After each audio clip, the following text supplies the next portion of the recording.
You're hanging out with the crew of Demino 305, and we have the pleasure of speaking with Commissioner Josh Rydell today. Thank you, sir, for having us. Yeah, man. Thanks for making the trip to Coconut Creek.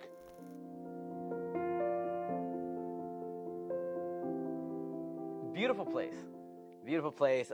We love being out here. We were just hanging out with Mayor Welch yesterday, and we're doing this really cool leadership series where we're getting to know leaders in our community. And undoubtedly, you are one of those leaders. We've seen you emceeing at different events. In the legal realm, you're a leader. Publicly, you're a leader. Tell us, how did this start? I think certain people growing up have concepts or visions or flashes of various forms of leadership, whether that's student government, whether it's the captain of a sports team, whether it's the captain of a basketball team, whether it's leading a writing class, your environmental class, recycling, anything. I think in any walk of life, you have people that have flashes in the pan of leadership, and it's about developing it, sticking with it, and turning it into something greater when you're an adult.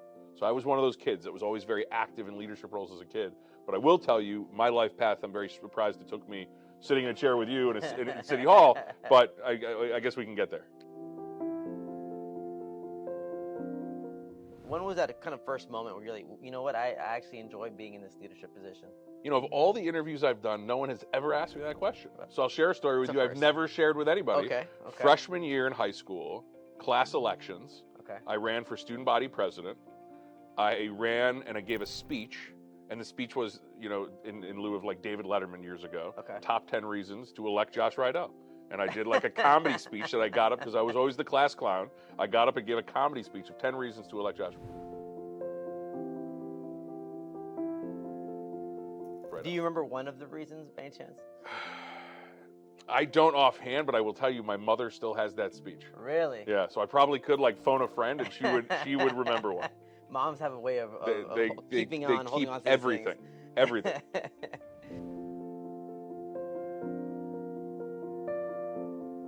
Do you think sometimes it's tough to kind of juggle the attorney hat with the commissioner hat? I think people that I serve with would say yes. Because, I mean, listen, and every governing body has a lawyer that acts as kind of the parliamentarian, the legal body. I think the perspective I have sometimes is different. And I think what makes government great, with however you view it, is the difference of walks of life, the differences of backgrounds, the differences of professions that allow people to actually ask questions their colleague wouldn't. Like you've met some of the people I serve with in the Coconut Creek. What comes to my mind isn't what comes to their mind. And when they say something, it maybe blows my mind. Yeah. It's kind of how governance works.